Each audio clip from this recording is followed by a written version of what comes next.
What's going on, y'all? It's your boy Kofi Kingston, aka 1/3 of the New Day. You're not gonna say it with me, sir? Yeah, come on, you better participate. Let's try it again. 1/3 of the New Day, and you are watching The Young and the Wrestlers. Ha ha ha ha ha.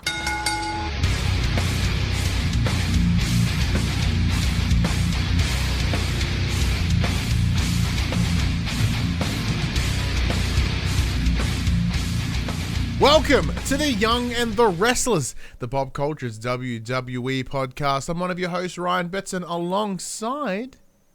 I wholly didn't make a joke for this one this morning. I'm Jem. This is our WWE In Review show. It's a show where we take a look at the storylines, the characters, all the things that make us mark out about the WWE. And it usually comes at you every Thursday morning at 8 a.m. on your podcast services, 9 a.m. on those YouTubes. If you want to join that wrestling conversation, you can head over to facebook.com/group/the Pop Cultures, Twitter, Discord, Instagram. All these links are in the down below area, including our Twitter handles, which are right here. Come chat to us on Twitter. If you want to join the conversation as it happens, head over to twitch.tv/the Pop Cultures, where you can watch us record this show live. Additionally, if you want to support the show, you can tell your friends, tell your family about this wrestling pod. If you're on the podcast search, be sure to give us a 5-star rating and a written review, or if you are on YouTube, be sure to like, subscribe, leave a comment below. I endeavor to answer every single comment.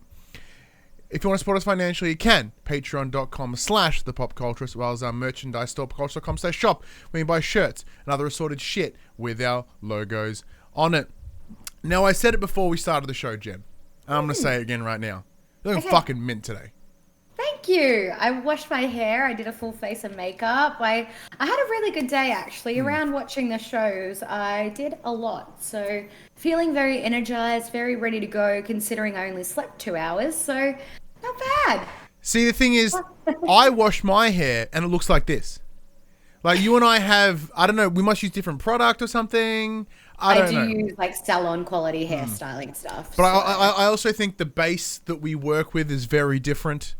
Yeah. Yeah. And I am once again, salon standard, not so much. What you go in looking like, what you come out looking like. That's right. Yeah. You're like, hey, before. What have you got? Before and afters. There you go. Yeah. And Max says, "I washed my hair today. Pics or it didn't happen." There you go.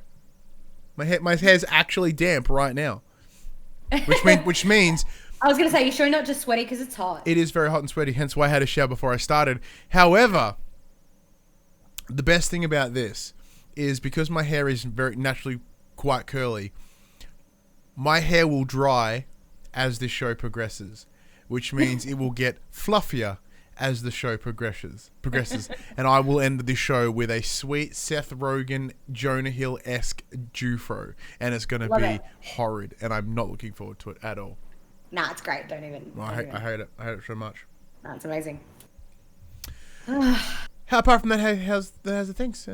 Yeah, good man. Busy. Obviously, with having that 5-day lockdown in Victoria, I'm an essential worker, so I still worked through. I had today off, and I have tomorrow off, luckily. But yeah, I worked 3 of the 5. Yeah, same. I didn't stop. I worked 3 of the 5. Had the weekend off, of course. But thankfully today I worked from home. I had day 1 of my Cert 4 in mental health. Even though I've been working in the field for like 2.5 years now, they're like, "Hey, we'll pay for you to do the course." I'm like, "I ain't paying for it." So sweet. Yay! That's so exciting. Dunskies, yeah, that's all right. So that's not too bad. But we ain't here to talk about that as I pick random shit out of my teeth. We are here to talk about wrestling. I almost said SmackDown then. Wrestling. Now, Jem, as we always do, we ain't, in recent changes, we ain't going to go through everything that happened on both shows. We're just going to pick the things that are the most story-focused, that are the most character-focused, the things that we like to discuss. So, obviously, we'll mention some things here and there, but not everything is getting touched exactly upon. Right? Yeah. So, let's kick things off with, as the name of the episode suggests, changes to Elimination Chamber. Quite a substantial, 2 big ones. First one, The Miz. Yes. He is out of the Chamber match. Surprisingly enough, at his own request. Yeah. He took himself out of it, which was interesting.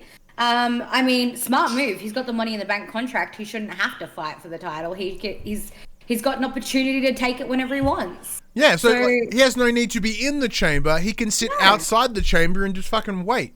And the second that those gates open and that the champion, the new or current champion, makes their way out, boos, he's got his go. And you know they're going to be going through the ringer too, so you know that it's a perfect opportunity to try it. So yeah, that was definitely not something I expected from The Miz. I mean, it did come off the back of Miz TV. Obviously, he did have Drew McIntyre as a guest, kept interrupting him the whole time, and ended up copying a Claymore. So I don't know, not a Claymore, a Glasgow Kiss. So I'm not sure if the headbutt caused a little bit of rattling in his brain, or maybe like knocked some screws back into place. But then I questioned it when he turned around to Adam Pearce later and asked Adam Pearce to put in John Morrison in. Yeah, so what seemed like a good sort of like, I'm just going to be optimistic. And then it came, optimistic is right, I think the right word I'm looking for. Opportunistic is the word I wanted. And then he doubles down on that by putting John Morrison in there, which is great. However, the whole theme of the match itself is former WWE champion. Yes. Which you must, it was a prerequisite, right? Yes. So, of course, during this conversation, in comes former WWE champion Kofi Kingston, and we met him once. We did meet him once, and it was great. I was so much fatter in that video. That means we just have to do it again. When I edit the every week now, and I see that opening, I'm like, fuck me! I didn't like green screen myself in there, but thinner. Like it's bad. It's bad. Nah. But it's progress. Yeah, but so Kofi's in there. He's like, I'm a former champion. Like the fuck, they get me in there, bad boy. Let's go. Yeah, exactly it. And he's like, why should Morrison just be handed? Like, I went through the ringer last year. I've proved that 2 years ago. I proved that I could do this. How was that 2 years ago? I know, it's wild. But Adam Pearce is like, look, no, I didn't make a deal with the Miz. You know what, Miz? Kofi, you're having a match tonight. If Kofi wins, he's in the chamber. If Miz wins, Morrison's in the chamber. But Morrison wasn't there this evening. He was apparently with some huge producer writing a diss track about Bad Bunny. But ultimately, match goes ahead. And Kofi gets the win. Means Kofi is in the chamber this year again. Once, like the best thing about this is a straight repeat of 2 years ago. Elimination Chamber is Kofi getting his way in is what got the beginnings of Kofi Mania. Will we see it happen again this year? Do you think Kofi Mania 2 Electric Boogaloo is back? Now look, you have Frozen again, but thankfully you have Frozen in a very nice face smile stance, which is good. So Jem, as you stand there, as you stare at me all smiley and stuff, which is lovely, hi. Kofi Mania 2, it ain't happening. I love the idea of it. If anything, it adds fuel to this retribution beef they've got going on. And do you agree? Oh, I'm glad you agree. Look at that. That smile says that you completely agree with me. So yeah, certainly no Kofi Mania 2. If anything, it adds a little bit of fuel to that retribution fight, because it is kind of losing a little bit of its oomph right now. So I guess having that stakes, added as well, which is cool. I love it. You're speechless. Absolutely speechless, Jem. Dash says no in the chat in regards to Kofi King. So you froze, Jem, at the perfect face. It was smiley. It was nice. And, it was better than being like, so that was really nice. So we're talking about Kofi Mania 2. Whether it's going to happen. Dash says no. I say no. Buddy says in the chat, Kofi will definitely add more entertainment to the chamber than Miz. But I hope agree. Miz is just on the outside stalking. Yeah, and I definitely think that'll be the case. Like, I definitely think Miz is going to be playing a game. Like, he's said it, he's like, Edge talks about, playing cards in poker and whatever. He's definitely got something up his sleeve. He really does. In saying that, yes, definitely Kofi's going to bring some entertainment to the chamber. I definitely believe there's going to be some interference by Retribution at this point. Obviously, like... So what, like, is there's no DQ or anything in the chamber, is there? No, so somehow, some way, Mustafa Ali is going to find his way into making sure that Kofi doesn't win. Obviously, it is his MO. We've seen it week after week now, and it'd just be the perfect opportunity for him to strike. Yeah. I mean, that was his opportunity that Kofi took in after all.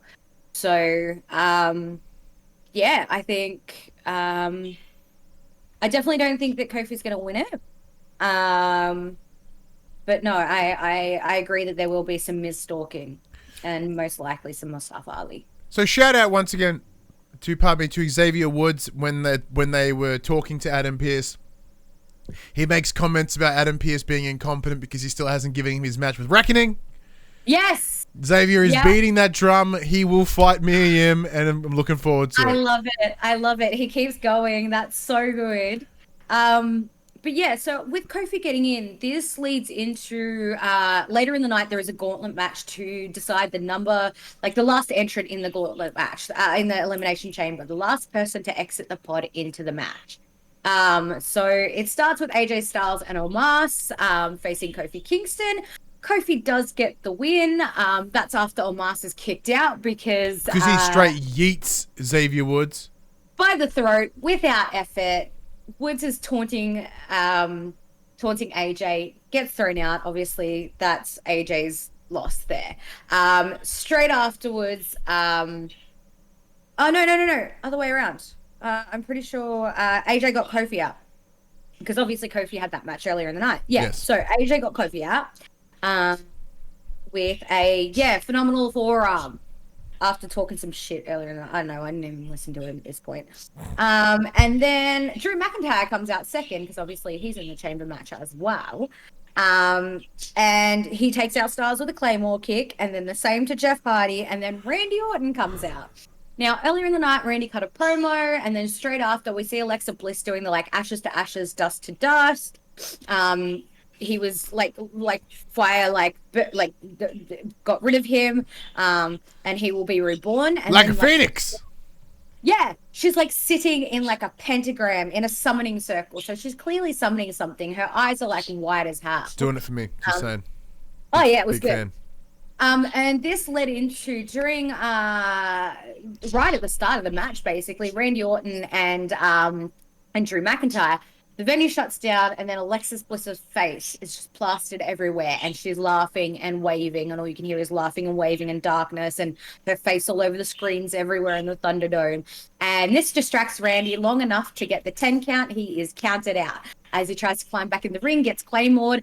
Next contender, obviously, is going to be Sheamus. Yes. And to be expected, it's one of those things, as soon as Sheamus came out, I'm like, of course Sheamus is going to come out last. It's going to be one of those, Sheamus is going to WWE booking. It's 50-50 booking. Sheamus won this match, so we know that even though he's coming in last, he's not winning the chamber. Yeah. It's WWE math. Kind of really. Exactly. Yeah. Steiner math. Yeah, not quite Steiner math, but very close. But they're straight up with you. So it was very cool to have what's his face, Sheamus win because this was they kept talking about how Drew had been in the match for about 35 minutes or something to get to that moment where he gets a bro kick and then he is pinned 1, 2, 3. So it was a clean pin as well. It was aside from him being beaten from a length of time in the match, it was a clean win. It was. And it was a bloody slobber knocker too. They wanted each other's heads. It was a good match. But yeah, I definitely do not see anybody except Drew walking out of that chamber with that belt. Yeah, I'm in a similar space because I was going to ask you that exact question. How do we think this is going to go? Because this is our go-home show for Elimination Chamber. So we'll drop down some predictions in there while we can. So how do you see this going down, Jem? Apart from Drew winning, is your pick? Yep, definitely think Drew's winning. Obviously, we know it's going to be a hard fight between him and Sheamus.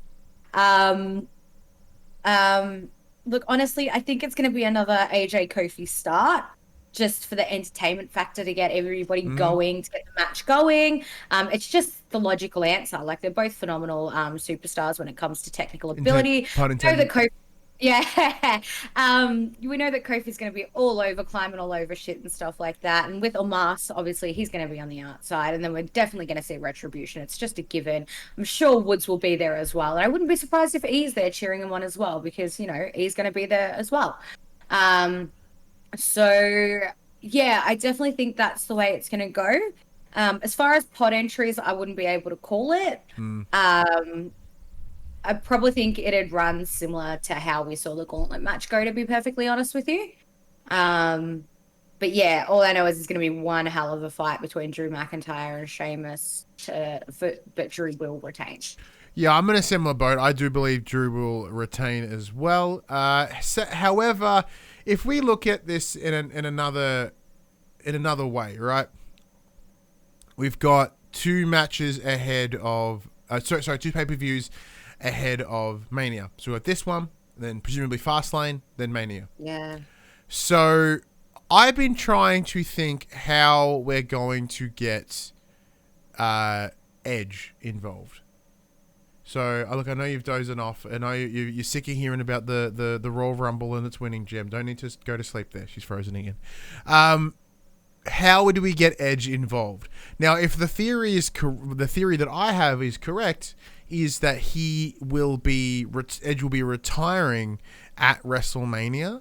I think they need to either give him the belt ahead of time, which could be tonight, which could be Elimination Chamber. Therefore, I would think that if Sheamus does win, but that doesn't make sense either. Damn it. So what I'm trying to think of a way for Edge to go into Mania with the title so he can lose it and then retire. But I don't think that's going to check out. I can't think of a path for that to happen. I may have made a scenario up in my head. Because even though I would like Edge to win at Mania, I also think he's going to have his retirement match there. I don't know. No, I've seemed to have stuck myself into a corner of non-existent planning. It's a tricky one. It is a very, very tricky one. Because as I said, like that's me 100% relying on the idea that Edge may retire at Mania, but I also don't think he won't. I think it would be really good if he does get the win. But I also want him to. I don't want him to lose to Drew. Yeah. Sorry, I mean I don't want him to win over Drew. Yeah. So for that reason, someone has to take it off Drew between now and then. Would that be at Chamber or would that be at Fastlane? And I can't think how. I mean, yeah, that's a tricky one. I don't know, because I have a feeling, just thinking about it again, obviously the Randy Orton, Alexa Bliss thing, I have a feeling we're going to see something from The Fiend at Elimination Chamber as well. Something. Lord knows what, but yeah, I don't know. It's a tricky one. So I don't see Edge retiring just yet. Yeah, so just to add to that in the chat. I think maybe... Buddy says Roman versus Edge he thinks is happening. Now, we've discussed this as well, but the reason I'm pretty confident that he's going for the WWE Championship is he's a lot of mention of the title he never lost. So he never lost the Universal Championship because he never had it. Yeah. And I think if he wins it, he may become an equivalent of a Grand Slam because he's not going to have the NXT title and he'll never be able to get the NXT title. But at least he'll have the main roster. Because has he had? I'm pretty sure he's had the IC title. I'm pretty sure he's had the United States, right? Yeah. Like that's a big presumption on my part. 'Cause I don't know Edge's history that well, but I think. But saying that though. That was me based on the idea when I had different idea of who Roman would take on at Mania. So I think Edge might need to be that guy. Yeah. It's a tough one. Yeah, it is. It definitely is. I don't think we'll see a WrestleMania retirement. WrestleMania? That's a shirt right there. I think it'll be WrestleRainia. I think it'll be a case of like maybe he'll win it at Mania and then retire, maybe at SummerSlam or something like that. So you think he'll hold it through like August, September? Maybe. I don't know. I think if they're going to do it, they're going to have to do it for an extended period. They're going to have to make it something big. Yeah, but I don't see Roman losing anytime soon, and I think. I think the star power of him winning on Raw and holding the brand on Raw, I think might be needed because right now they're like ratings are in the bum. Everyone loves Edge, make Edge champion. People watch Raw. Yeah.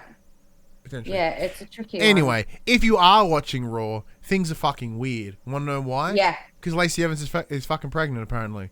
And apparently. No, she's straight shoot pregnant. However, they've brought that into the story, and the thing that made me incredibly uncomfortable was when Ric Flair was like, "You can call me daddy," and I was like, "Nope." I didn't see that. I'm glad I didn't notice that. If there was some sort of daddy fetish in you initially, I guarantee you it's gone now. The second you hear Ric Flair say it, you suddenly have lost that kink. It is no longer in your arsenal because it would make you incredibly uncomfortable. Yeah. And I was wondering why Lacey was dodging the entire match. She was refusing to tag in. She was dodging behind the banister. She was really just not in it, man. And she just straight up, she's like, "Charlotte, I'm pregnant." Saying that though, the replay they had and they zoomed in on Charlotte's face was fucking exceptional because it's the same face that I made.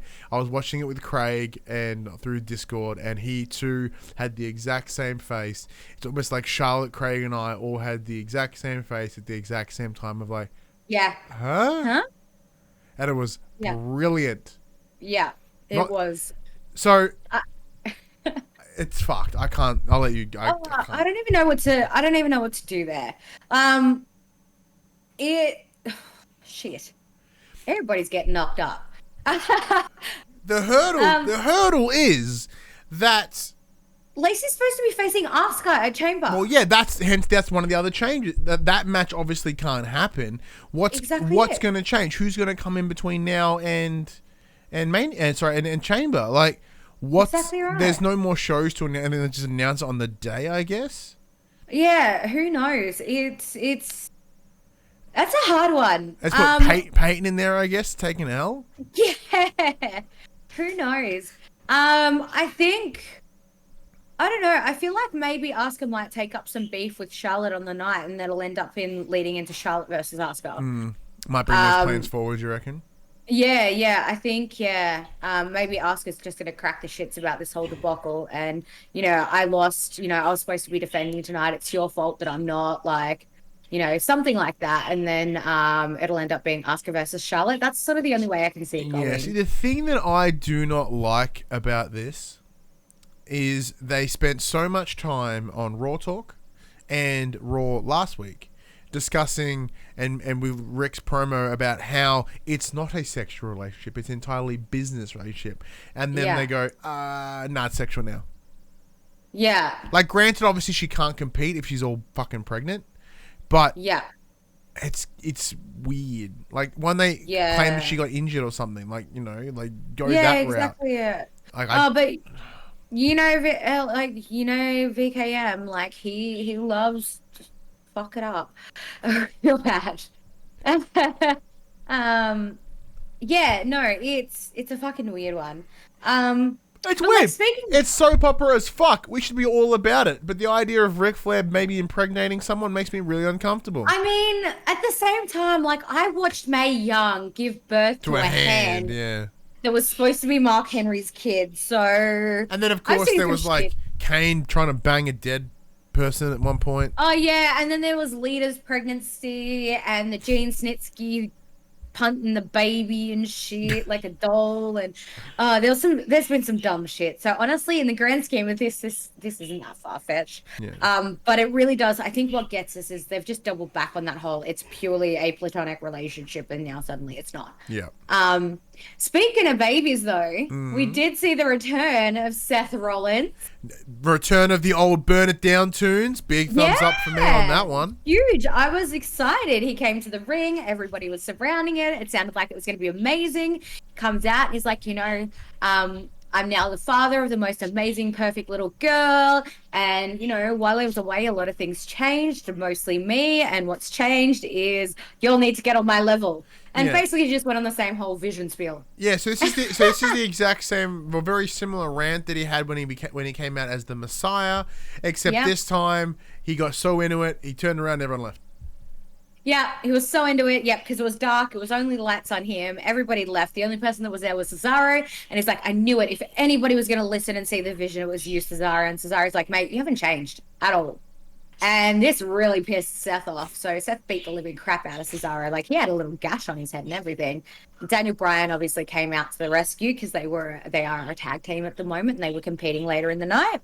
And this didn't deter Cesaro from his match. I think this is the right thing. I am all excited to see Seth carry this on, but with his old entrance music and his, a little bit of like that old Seth Rollins flair, I'm interested to see how this Lone Wolf's going to go.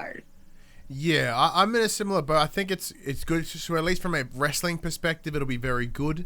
So obviously, Cesaro being the incredible worker that he is, Seth is very good. Yeah. That's what I thought. As soon as I saw like him and Cesaro paired, I was like, "Oh, Seth Rollins and Cesaro is going to be a storyline I'm going to want to watch." Yeah, because we're really seeing a push for Cesaro at the moment, and I'm all about it. He is a phenomenal competitor.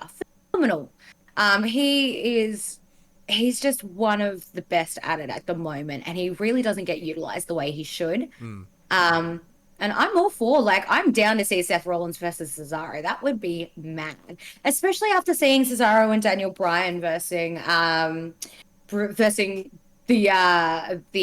what do they call themselves? The underdogs? The Raw Dogs. No. The Raw Dogs. They're not called the Raw Dogs, but the Dirty Dirty Dogs. Dirty Dogs. Dirty Dogs. But that sounds as far as we call them, the Raw Dogs. The Raw Dog. They're Raw Dogging. Raw Dogging. But yeah, no, it was that was a really good match too. That was a phenomenal match. So it was a qualifying match for SmackDown's Elimination Chamber. Yeah, so in order to switch things up a little bit, they had what's his face? The woman, what's her name? Sonya Deville. Be like, Sonya hey Deville. man, here's some ideas for a qualifier. She comes out looking what they call it, Daddy Sonya right now, looking Daddy Deville, suited up. Yeah, look, she looks she pulls off a suit better than like most dudes. Almost all dudes.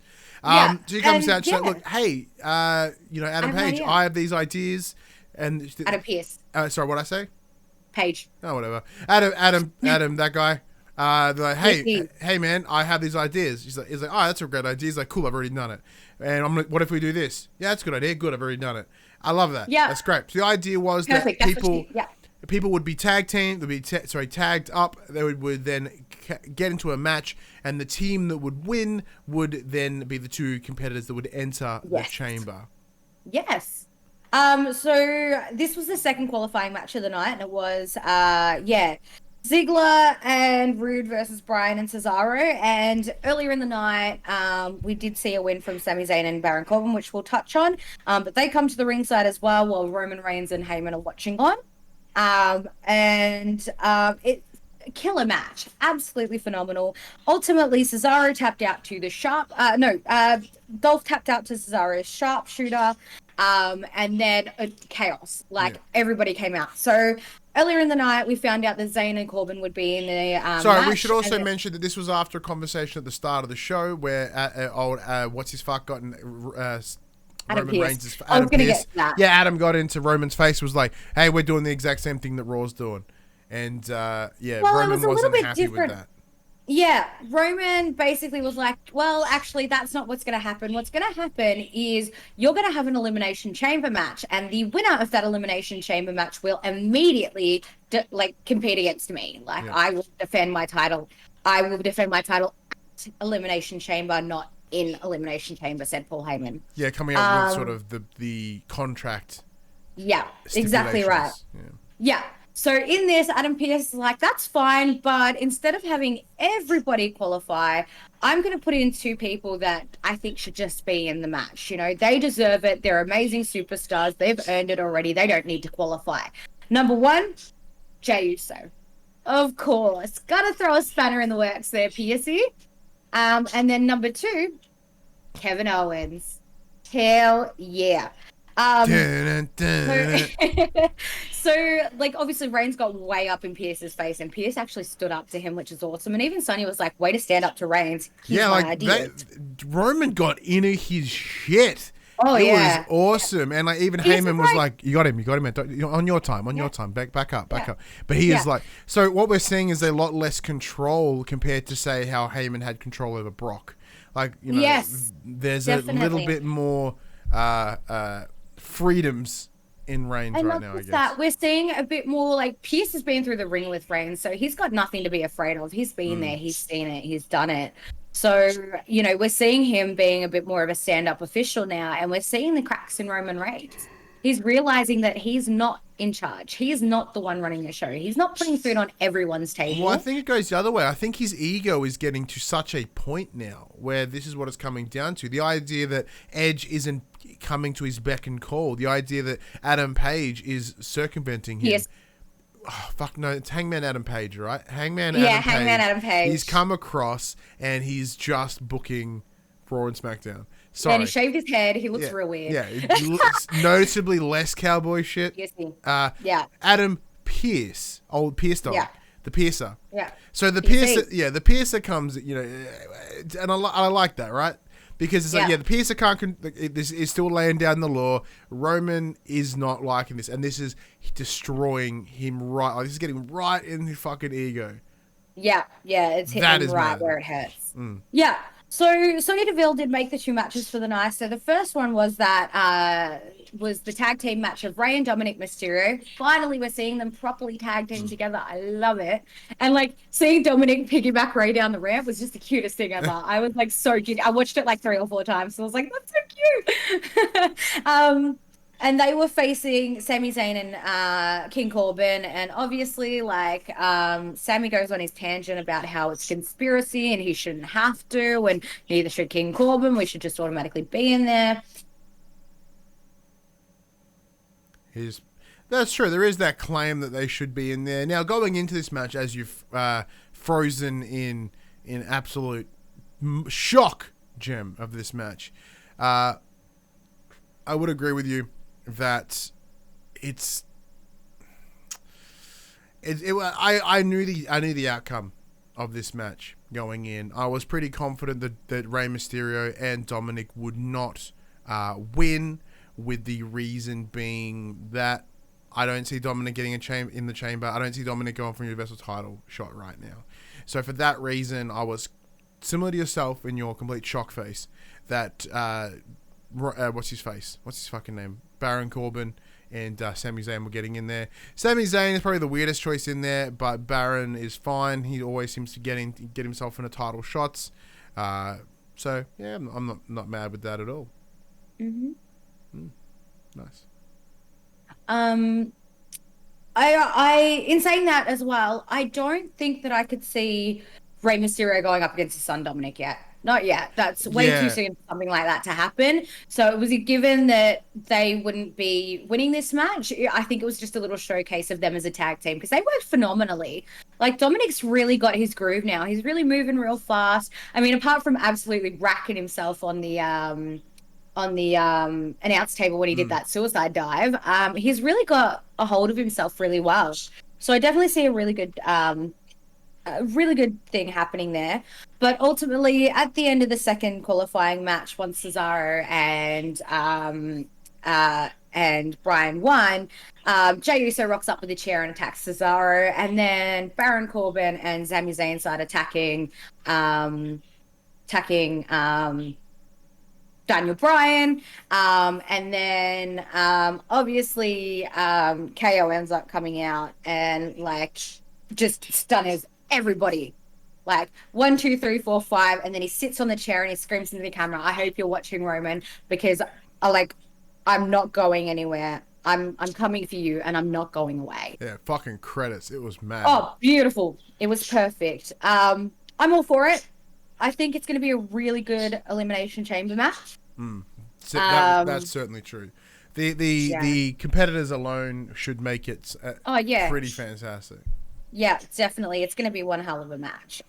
Speaking of one hell of a match, now we didn't get to see it obviously this week, but because we're talking about Chamber predictions here, heading into Chamber, we've got a triple threat match for the United States Championship. Riddle, Bobby Lashley, and Keith Lee. Jem, before we get into what happened this week on Raw, how do you think this match is going down?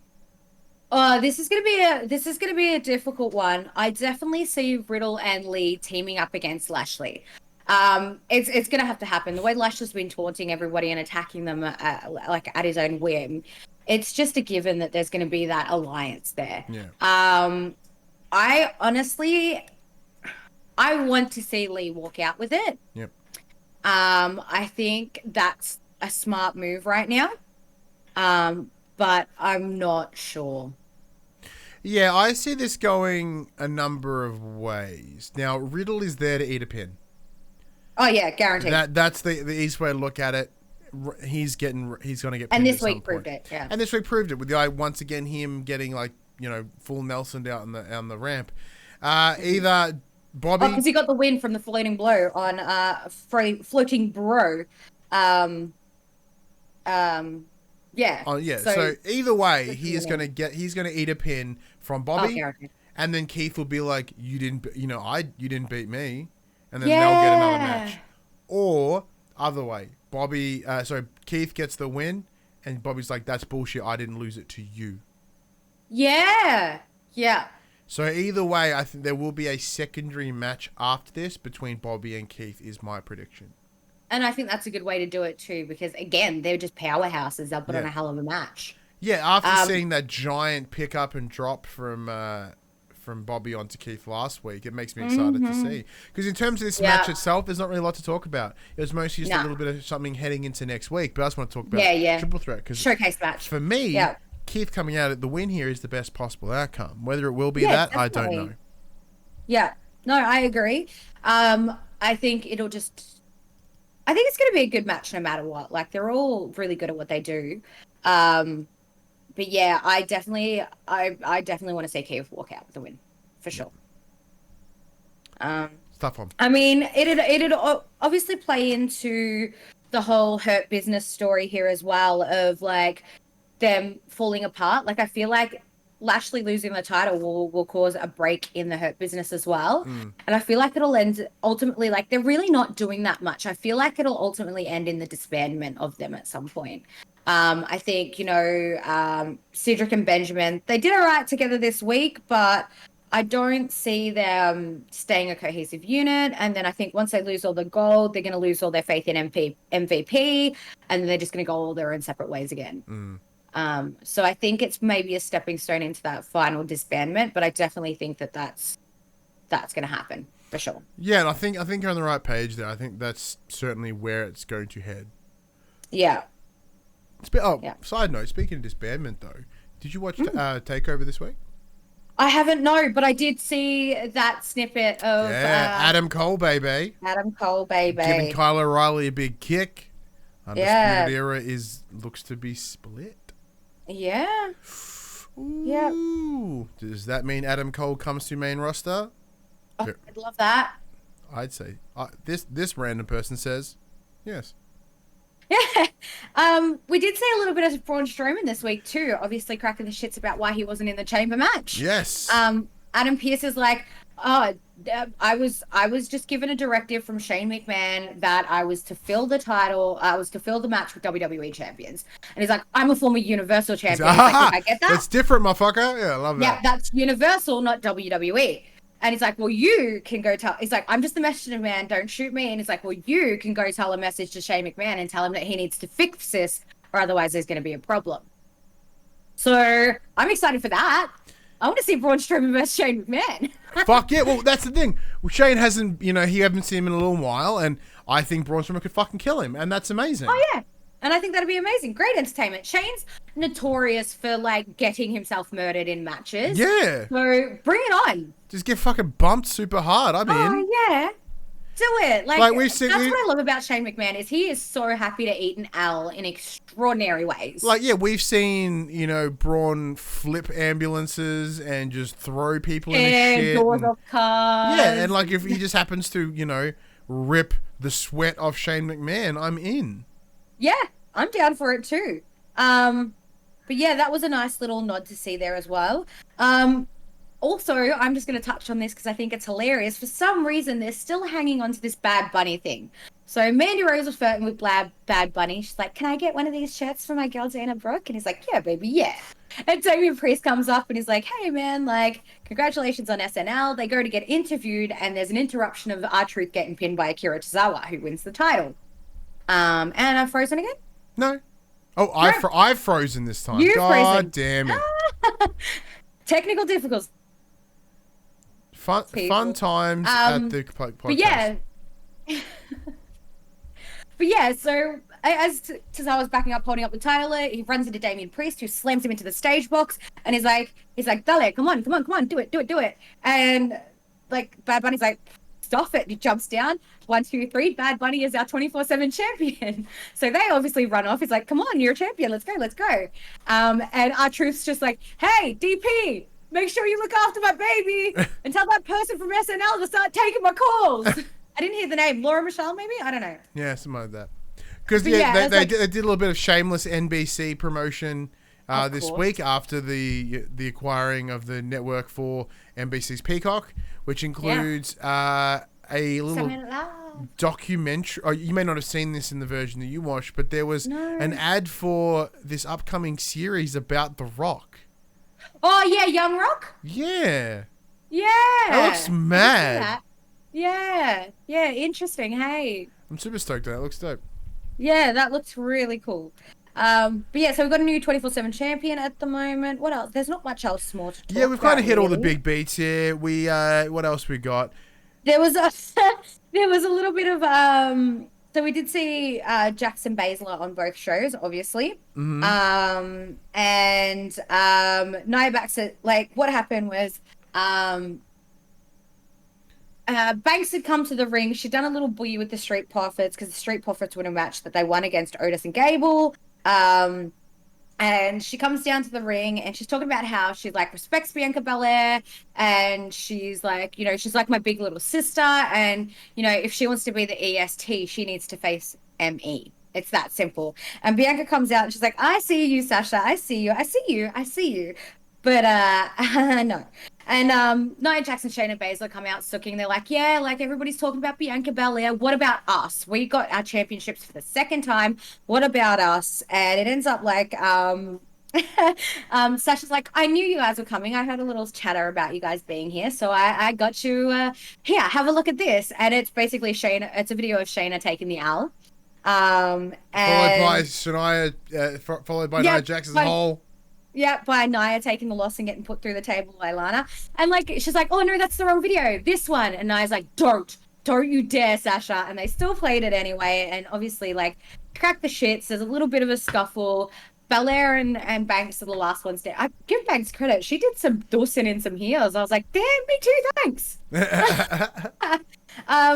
But yeah, I wouldn't be surprised if at some point we do see a tag team of Banks and Belair versing the Women's Championship. Well, it depends, because right now, speaking of NXT, but as we went a moment ago with the takeover this week, they had their final of the Dusty Rhodes Classic for the females.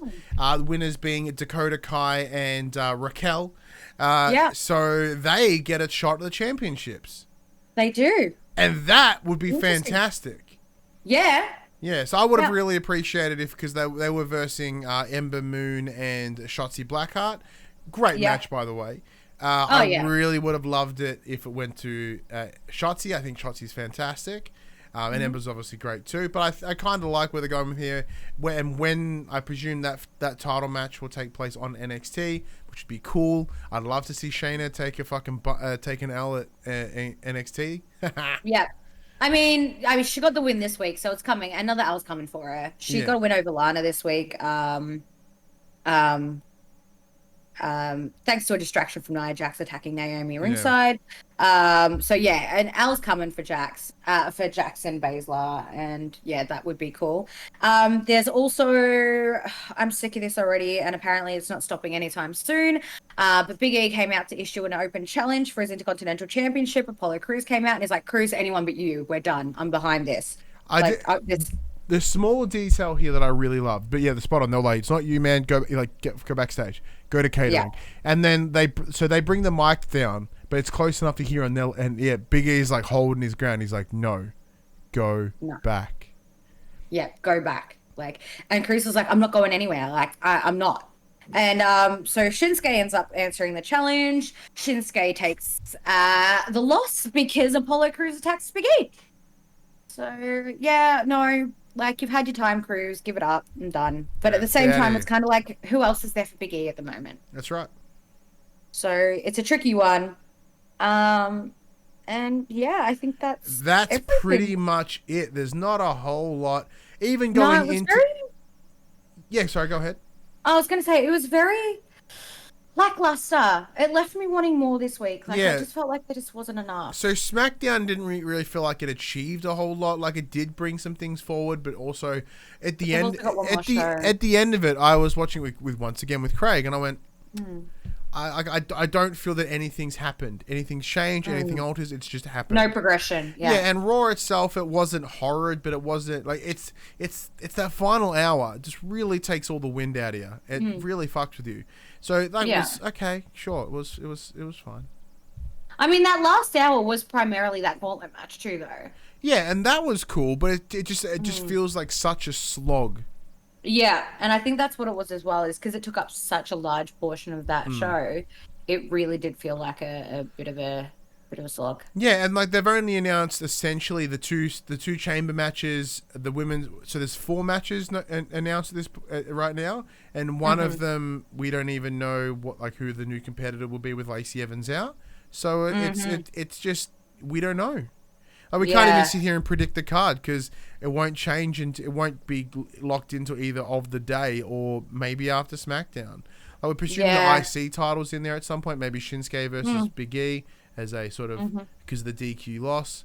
No mention of any tag titles being on there. Like, granted, they are keeping shorter pay-per-view cards than they ever have before, which is great. And there's no story running into either of the tag titles right now. It's probably. I think the longer match cards for pay-per-views is a crowd thing. I think it's a thing of the past. Yeah, it's very much not. Yeah, so I think having shorter cards is probably better because we don't have the attention span at home as you would in the arena. Yeah, we know that it works. Like with Takeover's 5 matches and it's always awesome because it's not too long. Everyone gets their right amount of time. They'll really allows to flesh out some stuff. It's great. But anyways, let us know what you thought. What you thought of this week's episode of Raw and SmackDown on all the socials, comments, whatever, all those places, and also throw down your predictions for Elimination Chamber. But we'll be back, hopefully, Tuesday night to record our pay-per-view review. I have Tuesday off, so... I do not. But I will be watching the pay-per-view Monday night. So we can get ready to go on Tuesday to talk that, and then Wednesday as per normal.